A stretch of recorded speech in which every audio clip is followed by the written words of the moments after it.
Hello. How are you all? Welcome today to our 501c drop. My name is Leya Simmons. I am the CEO and co-founder of BetterUnite and your every Tuesday host of the 501c drop. And I gotta say, I was just telling her before this, this is kind of my like longed for guest. She's my dream guest that I've wanted to have on our webinar for a long time. My friend Misty Marquam of Marquam Agency is here with us today, and we are going to talk about like two of my favorite topics combined: events and data, leveraging your historical data for a fundraising win. Misty, welcome. Thank you so much. It's great to be here. Thank you for having me. I'm excited to have this chat today. I am so happy that you're here, and I Thank am going you. to come over here and I'm clicking around like we talked about. Doing tech and trying to present all at the same time is a terrible idea. The life of a We're so founder. grateful to. What'd you say? The life of a founder. That's very fun. It's so glamorous, let me tell you. Let me cover a couple of housekeeping topics before Misty and I just like dive right in. If you have any questions, please throw those into the chat. Oh, I see some people are already talking in our chat. Yay. We would love to say hi. We will try to answer questions that are in there. If we don't have time for those, or if you're watching the recording later, please send any questions that you have to support@betterunite.com. And if it's for Misty, which likely they are, then we will make sure that she gets them and you get an answer. And I think that's about it. Misty, I am going to read a little bio of you, and Oh gosh. it's awesome. This is one of my favorite bios, honestly. Okay. Misty Marquam, founder and principal auctioneer at Marquam Auction Agency, specializes in fundraising events, data-driven revenue strategy, and, wait for it, equity. Misty works tirelessly as organization's mission ambassador. She has but one goal for her partners: bring the fun while showing the money. If like all you have to do is you'll understand that sentence so much better in about 5 minutes after I finally let Misty talk. As a woman of color, Misty proudly advances diversity within the auction industry, where less than 16% of auctioneers are women and fewer than 5% are people of color or minorities. MAA, Marquam Auction Agency, is the first and only fundraising auction agency in the nation comprised of minorities with emphasis on serving the underrepresented. Since 2006, this native Oregonian foodie, I can attest to that too, and mother of two, is a Worldwide College of Auctioneering grad, a benefit auctioneer specialist. Note, only 1% of auctioneers worldwide attain this designation, a St. Jude Children's Research Hospital fundraising ambassador, and a member of the National Auctioneers Association. Welcome, Misty. Thank you so much. That's quite a long bio. It's a long, but I wanted to read all of it because it first A encapsulates who I know you to be, and B, it's not to me immediately obvious how much you are advancing diversity and equity in this space and how needed it is in this space as well. So thank you. Agreed. Yeah, thank you. I appreciate it. Okay, so here we are. We've got to talk about we're kind of like right in the I'm and I should tell Misty thank you so much for joining me in the middle of fundraising season, which it definitely is. She was just telling me It's that she worked. on. How many events did you work this past weekend? There were three last weekend that I Three I last did, and then weekend, we had other events going on all over simultaneously. the place. Yep. Yeah. And Misty is based in the Portland area, but really all of the Pacific Northwest. Is that right? I mean, I go anywhere that I am Yeah, licensed to go, that's right. but knowing that I have two kids at home, I don't like to travel that much. Yeah, You know how that can go. I sure do. Yeah. And but then you also have the Markham Mavens and other auctioneers Yeah. that work with your group really all over the nation. Is that right? Yeah, we have auctioneers kind of stationed in a lot of the big regions, but primarily throughout the Pacific Northwest. And, we're really I my one of my big tenets is authentic representation on stages. So, like making sure that whoever the mission ambassador is, there's a real tie there. There's a Yeah. connection, and the more authentic, the better. And so, yeah, we have 9 that I work with other than myself, and 6 right here in like Oregon, Washington area. So We do a lot Amazing. of wonderful events for some incredible organizations doing really amazing work. I had the opportunity just last week to be with Misty in Portland. She did take me to an incredible sushi restaurant. You'll have to give it a shout out, Misty. What was it called? I don't remember. Masu Sushi in Masu. Portland, one of my Very faves. good. And so foodie check. And also be at the Elevate fundraising conference with Misty, where everybody knew Misty. And It's hometown advantage. there you go. I know. I love it though. It was so great. And it's such a beautiful area. I mean, Portland It's is an amazing gorgeous. city. So pretty. Yeah. So, When it's okay. not raining, it's I did not see that. It did rain the whole time I was there. So well, I'll take your word for it. The first time I saw you speak, Misty, I'm pretty sure I'm not actually not 100% sure about this, but I'm pretty sure it was at a benefit auction specialist summit, Mhm. and you were talking about data, and you were one of the first auctioneers that I heard really speak to that piece, which obviously with BetterUnite and being, a software company, we're pretty obsessed with over here. And I Yeah. just found the numbers, and I don't even know, I feel like I remember you even, maybe you were standing at our booth and you were telling me that like 1.2 glasses of alcohol is where you want to, like, that's the idea. It was such like granular information, Yeah. and I was just so blown away. And then when we were together, we were also together in Anchorage, Alaska last, I don't know, fall, Yep. and you were talking about systems and still referencing that data. So like I said, dream guest. I've wanted to have you on for a long time and share all of this knowledge with our audience. So Well, thank I you. think we I'm just dive right excited. in. Is that good with Let's you? do it. All Let's right, do let's it. do it. Okay, question one. When you have a discovery chat with a new nonprofit about their fundraising event, what are the first three metrics you ask for before you'll recommend anything? And I wanted to, like, I should have prefaced this question, so instead I'm going to put this at the end. But I love this question for our audience because I don't know that a lot of people that are planning events really know what to ask of their auctioneer. And maybe some auctioneers don't really know the right questions to ask. So if you could arm everybody Yeah. listening today with, like, these are the things that we need to know, even if your auctioneer doesn't know to ask them, what would those things Yeah. be? Well, the big nuggets are I'd like to see at least 3 years of data, total gross event revenue, dollar amounts made by each and every revenue stream Mhm. itemized. I want to know how many guests there are and what percentage of them either gave, bid, or bought something, right? So Right. we don't want 1,000 guests where only 100 of them are doing something, right? So I also want to know, like, outline for me your revenue goals for the night. And I want to make sure, especially from stage, that those things are realistic, like the live auction, the paddle raise, raffle revenue, other revenue streams, like at the cocktail hour. I want to make sure they have some of those too. So Okay. those are like the big three, I think. There's a lot more I could dig into, but that's what I want to at least have a conversation. Okay, so the when you're talking about that kind of last 3 years of Mhm. fundraising data, and then those really specific pieces, that what does that do for you? Like when you do know that, what does that change for you in your Oh approach? gosh, it changes the game for me because it makes me Mm, see what kind of an event this is. Do we have offerings for every personality type that we often see at oh, fundraising interesting. events, Yeah. right? So not everybody's a true philanthropist, for example, and they may not give at the paddle raise, but let's engage them in other places. That's one. Two, it's like, what scale of an event is this? Right? That helps me lead a conversation a little better, knowing if it's $100,000 event versus $1 million event versus a $5 million event, right? That all Gotcha. will change the game a bit. And then also just to kind of make sure, like, is this reasonable?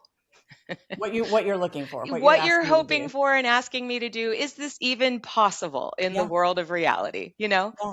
Yeah. Yeah, that makes a lot of sense to me. Having been on the other side of that equation, a lot of sense to me. Okay, so what is then the most common, like, we think this worked assumption that you'll find that somebody would say to you, Hmm. and then you look at the data and you're like, that is not right. Do you have a common scenario Oh in that? gosh. My favorite thing to kind of debunk is, well, we've always done it this way. Oh, And I look at the data and I'm like, well, does the data suggest you continue doing it this way?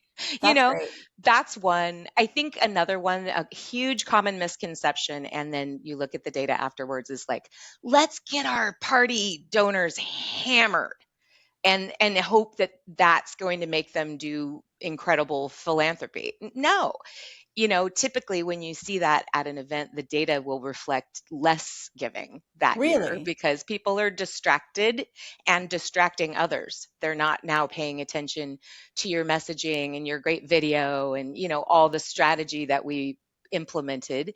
It's lost on these folks. It's just And a party. yeah, now it's just, I mean, we might as well just go to a rave at that point. It's no longer a fundraiser, right? Right.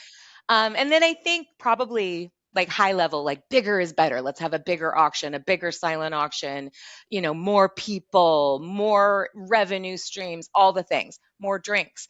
And I'm here to tell you kind of excessive anything at a fundraising event is typically not going to help your cause. Interesting. Yeah.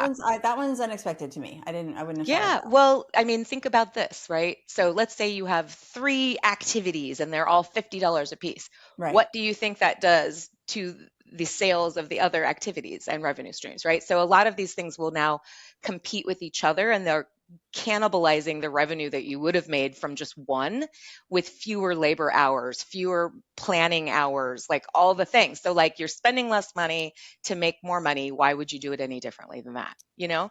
Do you find that if for those like activations or whatever people might call them at Mhm. events, if they do kind of cull it down to just a single one, then people are doing less of that mental math of like, okay, well, I've already given here, so I won't give over here. I see it more as there's like typically I'm going to reference this. We call it the big five. There's five different kind of spending personalities that you'll Okay, see at typical events, right? So archetypes. what I'm looking for is do we have an offering for each one of those five different types that we'll see? So one is the philanthropist. They're like your lead gift at the $10,000 level at the paddle raise, right? One is a competitive person, and they're usually like standing on a chair with their bid card at the live auction. They like Right. being seen, they like that.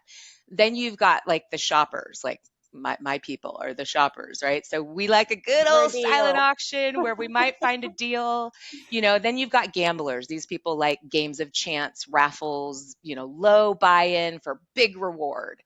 And Hmm. then there's the demographic of typically our volunteers, our staff, and what I call onlookers, people that are kind of interested in your org, but they're not yet ready to necessarily play, at a high level. So I'm looking for, do we have something to offer all five of those types of people at your event? And then let's weed it down to that and not have any of those things compete with each other. Okay, that is really interesting. So, what do you say when an organization comes to you and asks you, or what kind of guidance would you give organizations around their sponsors? I mean, are the sponsors always philanthropists? No, I mean, sponsors are everybody and they're motivated by different reasons. And Hmm. so, like you and I know, sponsorship is relational. So, what do you know about that sponsor? What do you know motivates them? And let's try to give them more of that so that they're happier, right? So, I want to talk about sponsorship for a minute because it is often the single most important revenue source at events, For hands sure. down.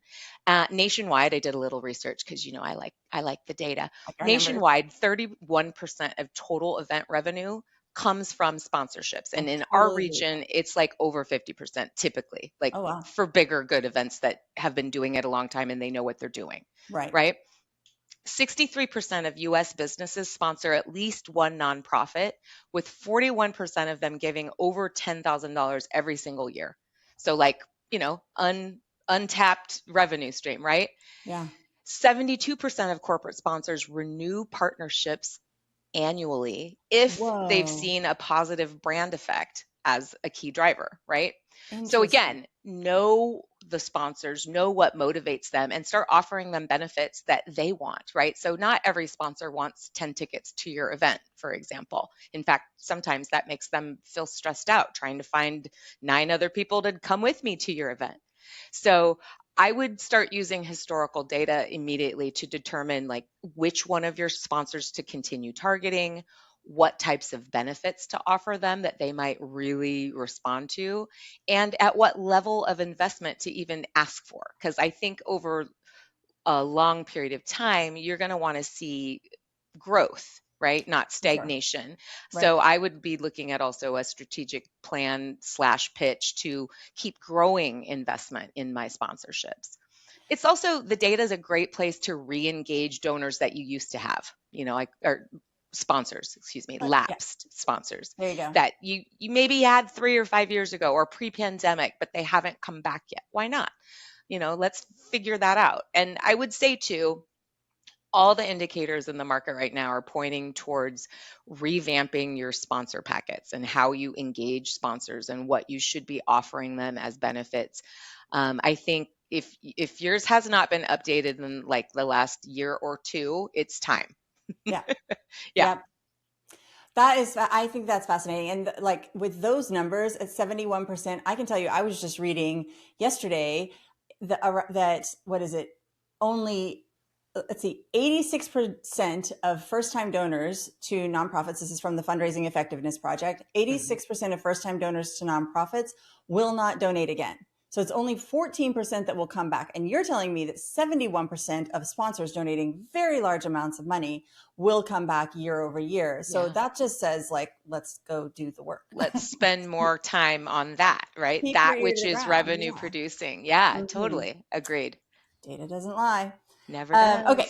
does. If a nonprofit only uses, like, a couple spreadsheets thrown together here, lapsed legacy CRM that's like gathering cobwebs in the background, and then, like, just their gut feeling. And I talked to this guy who knew a person who said a thing.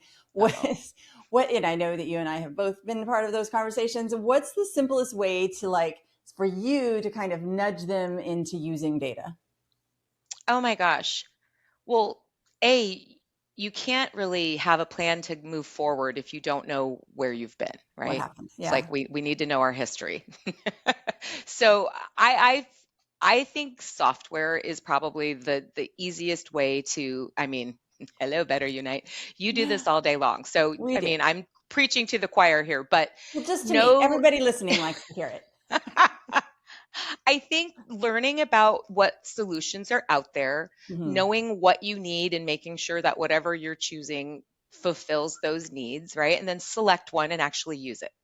Yep. Because the other thing I see all the time is, well, we have one, but we don't know how to use it. And so therefore they don't, right? And then you don't have that data at your fingertips. You can't pull that easy report that takes you 10 seconds. You're going to have to go crunch a bunch of numbers and hope that your data is clean so that you get good results, And I right? gotta So, say, that's also a place. Sorry, Misty. But, like, no. this is where having an event solution also, and of course this is Better Unite, but this is other event solutions as Mhm. well that have that data in them that like provide for you some form of reporting that you can access prior to the event and post event, and then. And again, here's our Better Unite thing, but this is why we're big fans of the single source of truth. That's that system of Yeah. record where everything is going in as fluidly as we can get it, so that we're able to get all that stuff. Sorry, I'm on your soapbox, Cleaner and I'm data. trying to get off to let you get back on it, but No, I love it. Clean data is huge. Knowing where Mhm. your data is huge. Making sure it's accurate and up to date also huge. But Huge. then you can like get all that reporting. You can see over time like what's trending, how's my market responding to our messaging, our revenue streams, our strategy, are we growing, right? Yeah. And without reporting like that, you just don't know. It's all like we really like this or we think, and I'm here to say like I'm sure it was great, and I'm glad you loved it. And who cares what we think? Let's let data inform what we think, right? Like So not just our feeling about yeah, it. I 100%. But what, like, so I mean, I know that, as somebody that works in software and talks to people about software all the time, I get this pushback that, well, it's just too overwhelming, or I don't, like you just described, it's here, it's there, we don't know how to get it all together. It's like not really work. How when you have that, how do you kind of help them, get there without feeling completely overwhelmed? Oh I'm my not very good gosh. at that. Well, I mean, there's some pros you can talk to that know a lot of different software, right? Consultants. Yep. That's one way to go. You can also just schedule demos with some of the software that people in your market are using or that you've seen and you liked. But like learn about what they can actually do for you because Yeah. once you have one, you will never, I mean, to be totally honest, like when I talk to prospective organizations looking for event help in any way, if they're using spreadsheets, I'm likely going to be a no because that's Really. a bad guest experience, right? Yeah. It's at the guest level, I mean, not to mention at top level executive leadership level, but like let's funnel it all the way down to at the event and your guests are standing in line for way too Time. long because you're using a spreadsheet, right? That will impact fundraising at the event. So, do I want to do that event? Probably not, because if they're unwilling to innovate their approach and like really be data informed about how we go about it, we're probably not in alignment anyway. That's great to hear. And I totally hear you too with just what I'm honestly hearing you say, Misty, is don't be afraid. Like, just like No, even if gosh, it feels be afraid scary, without them. That's when you should be afraid. that's what to be afraid of. That's Yes. awesome. Okay, when you look at last year's, so we're talking about sponsors, you look at last Mhm. year's sponsor list, what indicators inform you who is most likely to renew versus who will churn? That's a great question. And my first question is usually, did your sponsor even attend the event? Mm, Was their table empty? Did they surrender it? Did they fill it with, a bunch of people that loved the free open bar but yeah, didn't really participate, right? Is this even a sponsor benefit that they want and use, right? That's number one. If they did go, how was their experience? Did they learn something? Did they fall in love with your organization? Did they, experience something that really made them feel your mission in action? Or better yet, did you honor their sponsorship and their investment in a way that like made them so happy, right? feel special. That's Yeah, huge. When sponsors don't feel the love, right? That's a huge thing. And then probably and most importantly, did any of the people that did attend, did they become a volunteer for your organization? Did they learn more about it? Did they experience your mission in like a meaningful way or have some sort of personal tie to your organization? That's usually when we know for sure they've got, it's a love relationship now. We're yeah, not just dumping that. yeah. Yeah. So you want to know as well, what I'm hearing in that is that you want to know what happened after the event with these folks as Yes. well. Yeah. Yes. Well, I mean, sponsorship is relational. It That's should not just be like, hey, would you like to sponsor us this year?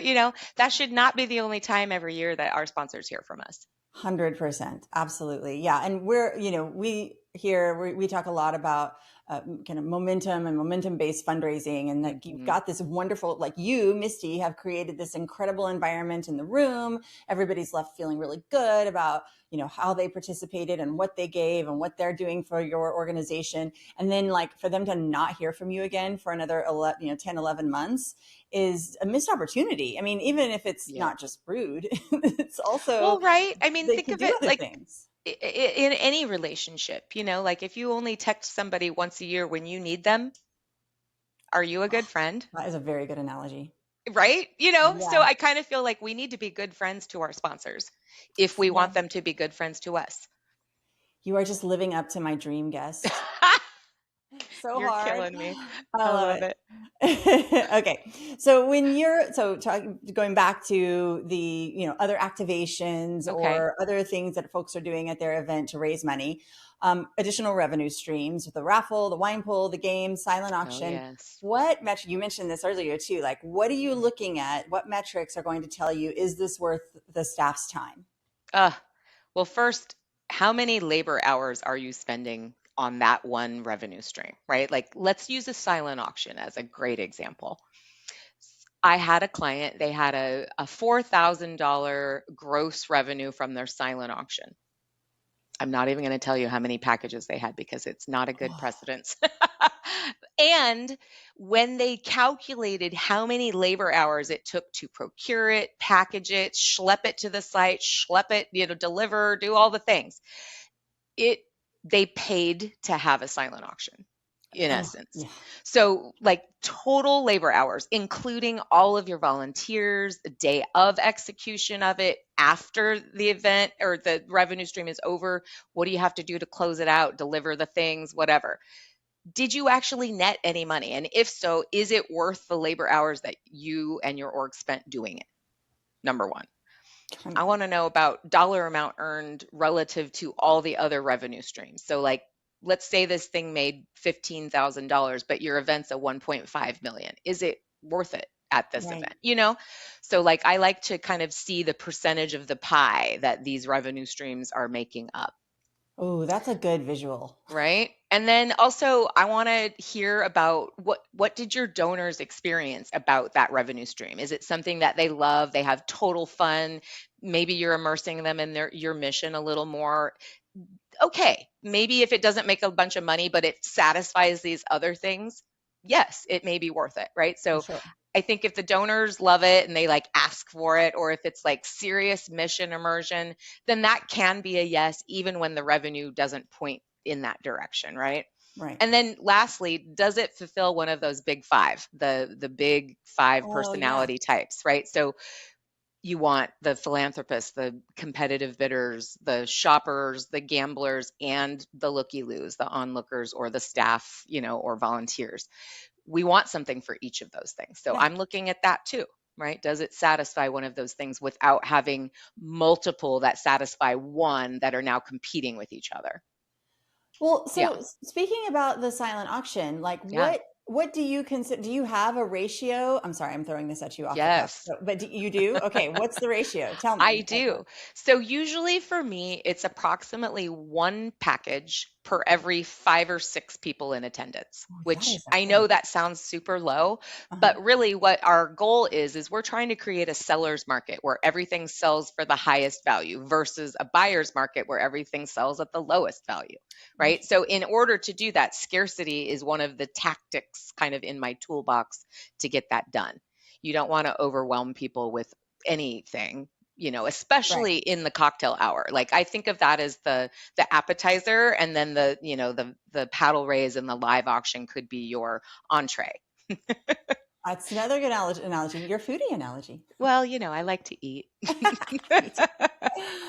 I do. I mean, sometimes I just look at these like gigantic silent auctions when I'm at Yep. events, and it just like it pains my heart, and I Oh, just I feel know. the blood, sweat, and tears of how much Every effort. And volunteer that put that on. Yes. yeah, and we have tried, I can tell you from the software side, to make it as easy as possible. Like we got item donation forms, we've got, this like you no longer have to have clipboards and pins everywhere Right. and all, but it is still not easy and it is still hard and No. it feels overwhelming to me too. Oh, I hear that. absolutely. And then really when you look at the whole fundraising pie, right? That Yeah. sliver that a silent auction or an online auction might bring, you just really have to do the data analysis. Was it worth the labor hours to put it on? Yeah. Yeah. Are you seeing any changes in that? Are you seeing fewer silent? I mean, is this kind of starting to, because I've been hearing Yeah. this guidance for a while, but I do still see these, I've gone to recently or not events with like very, very big silent auctions that Mhm. had also a lot of the same kind of stuff. Like that's the Yep. other one that I see. We see, well, in my market now, silent auctions are definitely on the decline. Oh, Most really? most of the silent auctions we see, not all, but most, they're now in an online environment so that, our we can target people who are not coming to the event as I well, mean, I think right? that's a great, it's also a very good hook when you want people to put their credit card on file to make check-in move Yeah. faster. Like having Well, a silent auction can yeah. get that done, but it doesn't have to be huge. And the data also shows for us at least, when we put the same package in an online environment silent auction versus a traditional paper bidding silent auction, we're making, 15, 20% more on the same packages in an online environment. And usually that's due to it being open longer and being marketed to more people than just the few who are at your event that night, I right? am embarrassed that I do not have that stat myself. I should have that one. That's a very good stat. I can share with you later, Thank you. little offline Yeah, nugget. I love it.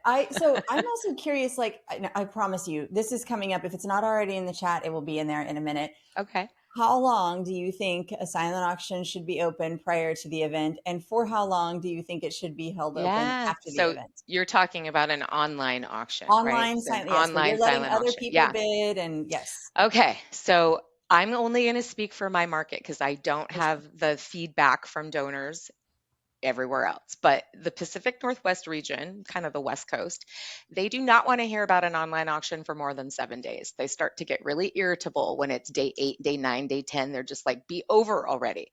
Right. So I think somewhere between 5 and 7 days is kind of like that sweet spot before we get annoying, but it's enough time to give people time to check it. Your silent auction is not number one priority for your donor receiving the marketing email about it, right? So you got to give them a few days to ease into it and you've got to continue marketing. But yeah, 5 to 7 days. Is that a good? That actually lines up exactly with the data that we see, which is that Fancy that.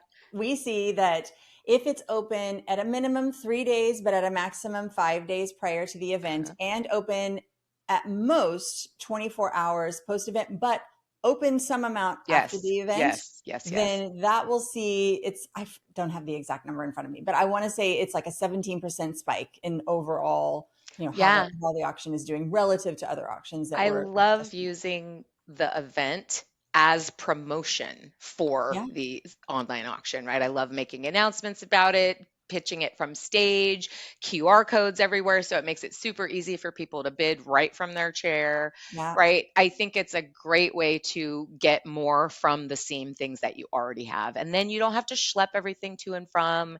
You don't have to make sure that, the packaging is perfect to go home with the right person tonight.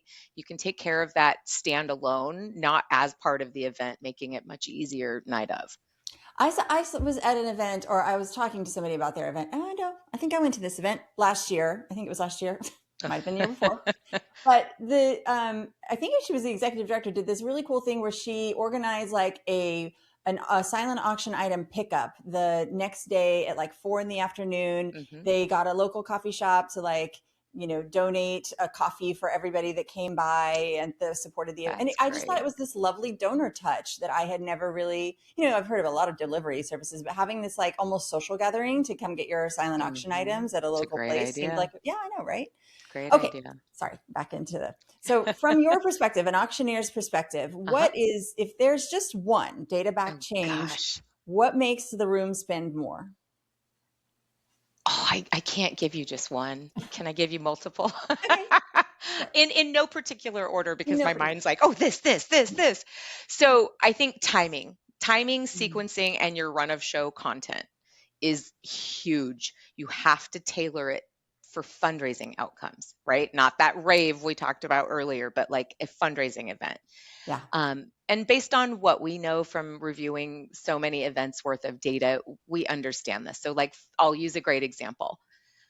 Welcome, everybody. You're starting your live program, and it's 10 minutes of recognizing all the VIPs and the sponsors, and thank you. That bores people out of their gourds. We Yeah. see less, they start to sit back. You see that body language that says, I'm no longer interested in this. Is that a great way to start a program? Doesn't No, seem. not if fundraising is your goal, right? Same thing Yeah. with kicking off with an award and then having your fundraising be the last thing in your, please. Yeah, you're Let's definitely look going at to the lose some data on folks. that because or a long keynote before fundraising. Like you want the entree again in the middle, right? It's dinner. That may be dessert or appetizer, but the entree is the fundraising, right? So I think Hmm. just making sure that we know that fundraising is what our goal is. That's one big thing. I will also say you cannot underestimate the power of a fantastic video imagery, like on your PowerPoints, video walls with I would just say lean into technology because people remember the things that they hear much better when they also see it, right? I think if I remember correctly, 70 to 80% of the people in the world are more visually dominant than auditory anyway. So if we're not giving them things to see, right? And with kind of experience in that visual Right. way, that's not going to work for your best outcome either. I mean, I regularly cry at those Me videos. too. I But I don't regularly cry. regularly cry with speeches, No, oh, never. right? Not But I once. almost always cry with a really well done 100%. video, Yep. right? Because you see that B-roll, you see all that imagery. It makes a huge difference. It's like I immersive in would some way. Yeah, I would also say, back to that seller's market, create a seller's market strategically, not a buyer's market, because then everything goes for less and you have to work so much harder in volume to make the same amount of money. Hmm. And then finally, I would say diversify what you're offering people and the price points that you're offering. So like don't have five $50 activities, right? Have $100 and a $50 and a 20, right? So that there's some diversity there. And again, something to satisfy each one of those big five personalities. I know I Yeah. talk about it all the time, but you cannot No. neglect how important that is because there are some people like, for example, the gambling personality, they are so not likely to participate in your live auction or your paddle raise or in any other place except for a game of chance or like a raffle, right? So Oh, you interesting. I do would have want thought they would participate in the live auction. That feels like gambling, but I Yeah, guess it's but not. it's a high dollar buy-in versus a Hmm. low dollar buy-in, which is what Okay. they're wanting. Yeah. Gotcha. Interesting. Okay. So the Yeah. drum beat is five personalities. Let's make sure we got something for each one in all the aspects. Yep. Okay. Yep. What then? Oh, well, we already kind of talked about this. The biggest mistakes you see with silent auctions, although I don't know that you really did we Oh, say there's one so many specific one? mistakes. No. Well, I think one is not putting them online, just There doing you a go. traditional paper bid. Let me have the caveat be, it depends who your demographic in the room is. Like if it's a bunch of my mom and her friends, they're not going to bid with their phone. I'm going to give them a piece of paper and, I want that to be put out there. But Yeah. for everybody else, the online, what you get from an online auction versus what you get from a traditional silent auction is so different that you might as well just go ahead and put it online.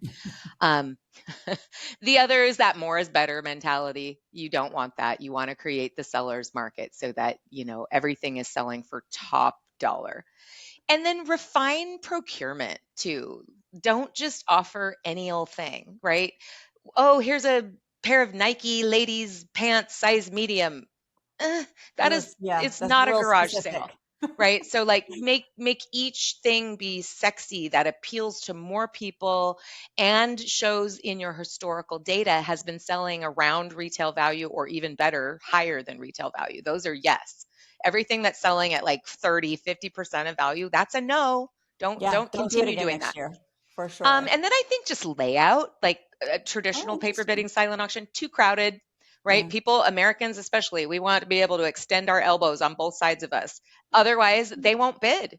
Yeah. They will not bid if they feel crowded right then. Nope. Um, you want to think of your silent auction like a retail window, like you're browsing, right? So you want to like merchandise it, make it look pretty, Curate light it. it And up, yeah, I love curate it, that. use elevation, use, just diversity of how you display things. I always say to like black tablecloths are for funerals. Oh, Right? Don't put your silent auction on a dead black. It just sucks the light and you're the right. energy out of it. I would Thought use about like that. bright colors, your brand colors, your event colors, whatever, but like get some color in your silent auction. That's a huge one as well. I would say no signage or little signage or too little of, small of signage, no volunteers there, soliciting folks or helping them place their bids, no strategic communications, no marketing, right? No announcements from your auctioneer. These are all things that'll just help boost sales, right? If you do them right. And stop putting baby in the corner. Can I just say that? Do not go put it in the far wall in the dark by itself. Nothing. Yes, it I mean, is. baby wants to come to the rave. Like bring baby to the middle of the room. You worked Make hard on everybody baby. have to walk around baby and interact with baby. Otherwise, nobody's going to on purpose go visit baby, Baby's the That's right. greeter. Baby's a greeter. Ooh, I like that. I am just like sitting here going through all of these silent auctions that I've gone to, and I'm like, yes, you're so right. Like when it's Right? inviting and it looks pretty, and you're right, when it's like already out there and I can kind of see it and I know what I'm walking up to, I'm so much more inclined to go Yeah. over and take a look. And I am a typical American. Like I don't like walking into crowds. I just, also I'm old. And so I'm like, I don't want to, I don't want to be crowded anymore. Yeah, so I think Oh, all those things make a huge difference. And it's not just about the stuff, it's about the yeah. The experience of experience. experiencing your stuff, right? I'm having a mind blown moment. Right. I am so agreeing with everything that you're saying, and I can literally picture them in my head. Yeah, you don't want it to feel like you're going to like the Goodwill bins, okay? You want Yeah. it to be like a Nordstrom Christmas window display. Like Yes. that's kind of the difference I'm talking about. Like you want to feel good when you're doing it as well as do it, Yeah. Yeah, right? and it's probably more fun to put up that way. I mean, and also if you're using an Yeah. online bidding platform like with BetterUnite, you get QR codes for every auction item. So Yes. those then, when they've clicked through the link at check-in, that QR code, when they scan it, takes them right to their own bidding page. So it's literally like having the piece of paper there. They just Yep. scan the QR code and they're on And their we are phone immediately and saving bidding. so many trees, I y'all. know. That makes me happy too. Me Right? too. Yeah. A little pat on the environmentalist back as well. And just so Totally. much time and effort too. Like let's Yes. not make that small either. Okay, so you talked about run of show a little bit and sequencing. What are Mhm. the absolute like non-negotiable timing rules that you will follow? And then what data, if you have any, that will tell you that a program is too long, or like here's the moment we know we're going to lose people, or and okay, I hear the Uh-huh, laughing. uh-huh. Yay. Well, it's funny. The data is watching people walk out the door. That's Okay, my data I feel that's strong. every time. That happens at about 57 minutes on Oh, average that's in a very live specific. program in Okay. this region. That's when Uh-huh. I start to see people like scooting back from their tables. They're not facing the stage anymore. They're gathering their belongings, right? They're prepping to go, y'all. Yeah. So, like, I need to know that, like, do we have a 2 hour run of show? Because if that's the case, you need to get your fundraising done way, way, way in advance. So, non negotiable rules, okay, Hmm. for a run of show. Do not end with your fundraising. Just don't do that. Dumb. Period. Don't even bother having it be a fundraiser then because 30% of the money just walked out the door, right? Oh, yeah. In our rooms, donors will be seated when fundraising. You can, do all the things, but when we're having your live program and when we're fundraising, we are not talking to a cocktail hour of annoyed people whose feet hurt and asking them for money, right? Yeah. We're seating them and giving them a better experience and curating it so that they're paying attention to the messaging and the stories and they consume all that. They're Yeah. much better donors then. Um, what else? Oh, fundraising, I would say has to be over prior to 9 p.m. Okay. Period. Like Okay. in almost every market I've ever seen, anything that happens later than then is just not as good. We see money walking out the door. And on that note, I will say we have seen an uptick in like brunches, breakfasts, luncheons, things like that that are less expensive to put on, mainly because of catering and, Sure. during off peak fundraising times and days and seasons, you often get discounts from vendors as well. So it's Hmm. cheaper to host it and they generally do just as well. So food for thought there. I mean, do you worry though that it's like here was always my worry with this when I was, running fundraising events is Hmm. the organization I worked with, my last gig before I came to Better Unite, there was a fundraising breakfast and it was difficult because it's very early that you're up there and doing all Hmm. those things. And I always wondered if maybe it was just a little less fun than an evening event. And I never I don't have any data to talk to about that, but what would you say if that was somebody's concern? Oh If the gosh. luncheon and brunch, will they feel as fun as I an kind evening of think event? it depends on your demographic and what they think is fun. So, for Hmm. example, if having 3 glasses of wine is a requirement for someone to have fun, no, they're not going to be as much fun. It's not going to be good. But Yeah. if you're not basing it around like, let's drink more, It's a party. Mhm. if you have a good planner on your side with a vision, they'll execute fun. Like fun is not reserved for after 5 p.m. with a glass of wine in your hand. Agreed. I'm just here to say. Yeah. But you have to plan it accordingly, right? You have to know, like, what will people expect from a breakfast, timing wise, run of show wise, food wise, versus a lunch versus a brunch versus a dinner, right? I do know. I remember there in that case, the brunch and the lunch, and I've worked on both. Like that Hmm. timing has to be crazy tight Yep. because like there is a moment that everyone will literally leave and Yep. go about their day. Amen to that. Yeah. So yeah, I mean, let's see. What other non-negotiables do I have for I mean, timing of the program, like I said, 57 minutes, people are starting to get ready to leave. So I would say plan for 45, 50 minutes. You know, it'll always run a little longer, but Hmm. be done by 70 minutes, period. End of story. People are goldfish anymore since the Yeah. pandemic, That's a long time to sit. It really is. Like It most really movies barely is. get there. And I'm sorry, if it takes you more than an hour to lay the fundraising stage and tell your story, then we've got more than just a fundraising problem. We've Bigger probably problem. got a marketing and communications problem as well, Yeah. right? We need to be succinct about that. So then what is your kind of ideal sequence? What do where do you place Mm, what if you were designing the perfect one yeah. and I could do whatever you wanted? Well, gosh, it really depends. So there's not a general rule for this, but I will tell you, I generally like to lead with the appeal or the paddle raise. I Okay. don't like to put her at the end because we make 80% or more of Yeah. our revenue from the stage at the paddle raise, not at the Mhm. live auction, not at the raffle, not at anything else. And so I would prioritize that.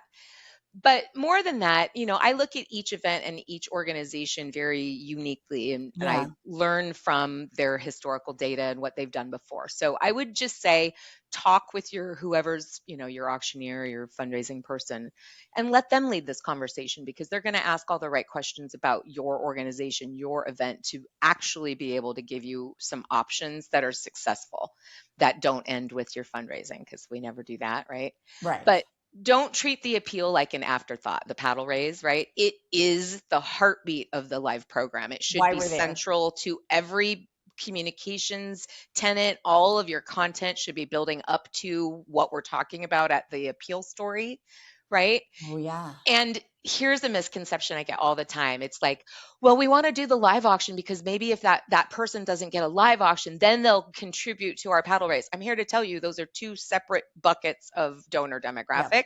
They're not that they won't ever be the same person, but it's not very likely that they will.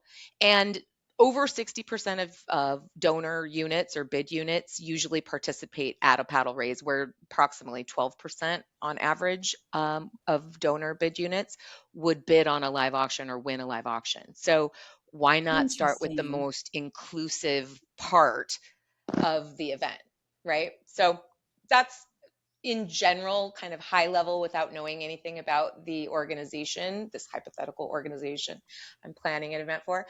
I would just look at Sorry. Okay. all those things before I'd make a recommendation. But I do think prioritizing the paddle raise is like it's the big thing. Key, not at the Yeah. end 100% of the time. Then otherwise, okay. And I mean, I think that individualized approach, Misty, is also why you're very successful and why the need for that conversation is so vital. Okay, I have some lightning round questions for you, Oh, but okay. we're already at 2:18. I can't believe this, and so Oh I my wanted to gosh. make sure I'm checking you'll get the recording this week. I can answer that question. What are the most important data you should be collecting? Do you have maybe one that you would spit out, Misty, for the absolute, like, Well, if you can't all get the any, you ones can I only get mentioned one. at the top, Yeah. but uh I mean, total revenue earned versus what you spent to put on the event. That's probably the most, really, honestly, the most important one. You got to keep your expenses in check Yeah. and look at the things that are making you money that you're spending money on, which I would consider an investment versus like table decor, not making you any money and costing you money. Okay, so actually, I'm refining this question for Jenna because she has in a next step says what she's actually referencing is the attendee data. So what should Okay. you be getting if anything more than the obvious name, date, yeah, name, address, phone number, email? Like on the front end, I think that's what she means. Yes, name, address, I phone mean, number. I'd like to capture their credit card, of course, too. I mean, just to pre-vault it so that that experience when they get to your event, they're like picking up a bid card and going into the cocktail hour. They're not Yeah. standing in line as their first or last experience at your event, Love that. right? Thank you for saying that out loud. Yes. And there's a lot of tech around as they're purchasing a ticket, they can keep the card on file for use at the Yes. event. And And you can sell them a raffle ticket right then and there, and you can, buy into all the things. Let tech ease the burden night of. That's like my big thing is what would you want if you were the donor? You would yeah, not want to have your first thing be 10 minutes in a line, yeah, I totally agree. right? Waiting a line between you and your friends and a drink, like that just does not sound appealing to anybody ever. In fact, I'd Okay, probably just skip it at that point. that's exactly right. So let's do a couple of lightning rounds because I have some Okay. really good questions here and I don't want to Okay. miss them. So I want to hear Oh, what you're you going to say. make me Okay, sweat. first one. I know I'm kind of already sweating. Do you see or predict any fundraising trends for nonprofits right now? Oh, yes. So, well, just on the giving landscape, we're seeing a lot of micro giving. So people giving more often throughout the year, I but love hearing that. lesser dollar amounts, like monthly donorship, that is up. Mm-hmm. Um, Peer-to-peer fundraising also up, like social media driven campaigns, things like that, that are standalone that don't involve necessarily the event. It's just its own little fundraising campaign, right? Okay. So we're seeing a lot of that. And we're also seeing big sponsorship fluctuations in the market. I think I mentioned that a little bit earlier. Like, stop thinking about it like a menu where you're a gold sponsor, you get X, Y, and Z. Let gold sponsor tell you what they would like their X, Y, and Z to be. I Have love it be that piece like a of guidance. buffet and they can just like pick and choose the things that they want, Yeah, right? So we're seeing a lot more of that. that's great. I love that. Okay. What's the best way to predict whether a paddle raise will be strong before you ever step up on the stage? Ooh, did I consult? Mm, Right? Did a love it. BAS auctioneer actually consult on this Yes. strategy? Benefit Because auctioneer strategy. if they Yes. didn't, ooh, it's scary. Did the video crush? Right? Was it amazing? Did I see a ton of B-roll? Did you immerse me in your mission? Did I feel something as a result of it? Did I Mm-hmm. have 30% of my gifts of my goal pre-committed? That's usually a big one for me to create Oh, we that haven't talked momentum to about get that. going. Yes. Pre-commitments is key. Mm-hmm. I Mm-hmm. like 1 to 2 gifts pre-committed at all my big levels, my larger levels, usually anything above $1,000, right? And do we have any sort of incentivization at levels that are struggling? I'd like to also know how many people gave what at each of those levels last year, right? What Mm-hmm. kind of story and scripting did we have around it? Did we have any specific mission moments or imagery that, like on the PowerPoints, was what I said matching what they're looking at? Like that Yeah. makes a big difference, right? So we cannot overlook matching opportunities. So, okay, little data. I harvested this so that I'd have some nuggets to drop for you. But Ammunition. Love it. when we do a 1-to-1 challenge match at Mm-hmm. an appeal, we're seeing an average right now of 19% stimulation over what we made the year before. Okay. Okay. But That's if really good to know. we have enough money to offer a 2-to-1, so like you give $1, our matching donor is going to give 2. You're going to triple your impact tonight. Oh, We're seeing almost 30%. So, what? Oh my hidden gosh. secret. Look at that. That's Yeah. really, I would not have guessed that. I honestly wouldn't have. Right? Yeah. That was not the case up until last year. That Interesting. became a thing last year. It was much lower than that, like half. We all just Yeah. got a lot more competitive, I guess. Right? Right. Whatever. So I Yeah, also that think works. DAFs, donor advised funds, are on the rise. People are using those a lot more. Yep. Yep. Um, I already said monthly giving opportunities. I think that's a huge one. Yeah. And then I would also say, like, do we have anything fun planned for the paddle raise itself? Like, for example, I have a client that they have these little 15, 20-second video vignettes that they'll play silently. So there's no audio. It's just imagery about what I'm talking about when I'm introducing. And our next level of giving is $5,000. $5,000 could help us do things like blah, blah, blah, blah, blah. Well, they're Oh, seeing blah, blah, blah, blah, blah on the screen via video, and it's uh-huh. mesmerizing for the donors. Really? That's a Yes, very they good love tip it. too. They love Great. it. Okay. Great tips. Okay. Last one. Okay. Ready? If you could tell every ED one thing about event strategy using historical data, what Uh-huh. would it be? Use it. I should have guessed that answer. right? Who cares what we think? Let the data guide us. Use the data. Make sure it's clean data. I mean, that's the other thing is like Mm, data is not all equal. It has to be actually representative of the real reality. yeah. And then use a robust management or like CRM or at least an event software at the very least. I Misty, know that's more than one on thing. that note, coming from BetterUnite, no, I'm just kidding. Yes, That was, use BetterUnite. you Your can use life will be so BetterUnite. much It's an easier. option out there. It's fun. Why not? We should say that. It was so wonderful to talk to you. I had a really good time. I'm not Thank sweating too you. much either after the lightning round, so I hope you aren't either. But thank you. I mean, I feel like I said I had several mind blown moments in that conversation today. So that was just wonderful. And here I'm going to put up. Oh no, I wanted to put up first. Where is it? Oh man, I don't have it. So I was going to find a Misty email address, but email support@betterunite.com, support@betterunite.com. Any other questions, or if there's questions that we didn't get to in the chat, please, which I know there was one, please do send those over and we will make sure that you're in touch with Misty and that she gets the answers or we get the answers to you. So Misty, thank you, thank you, thank you for your time today. I so Thank appreciate it. you. And I It know was everyone on great this call being does here. too. Yeah. Awesome. Thank And you. taking time in the middle of event season, like I feel very special. I'm not going to lie. You should. I Thanks. love you. Mwah. I adore you. All right. Next week, you get me. So join us again next week. You can scan the QR code to register. We are going to talk about federal funding getting cut and what do we do now. We are literally going to provide a guide and a playbook, an action plan for those who have lost big chunks of revenue due to I think it's $13 billion cuts that the federal government has impacted our nonprofit sector so radically. So let's talk about strategies to overcome these hurdles. And scan that QR code March 17th, next Tuesday at 1:30, again, right here. And I would love to see you then, as well as showing you that if you'd like to take a look at Better Unite, we mentioned it a few times, please scan that QR code and we would love to show you a demo, show you how Better Unite can improve your event and auction experience to make your benefit auctioneer specialist very, very happy. And not to mention all of your guests and donors. Misty, again, thank you so much. I really appreciate your time. And it was just so much fun chatting with you and talking to you today. Oh, thank you. Thank you for having me. I appreciate it. It was so Of fun. course. Of course. Thank you all as well for spending an hour with us and have a wonderful rest of your day. Now let's all go do some good. See you later. Bye-bye.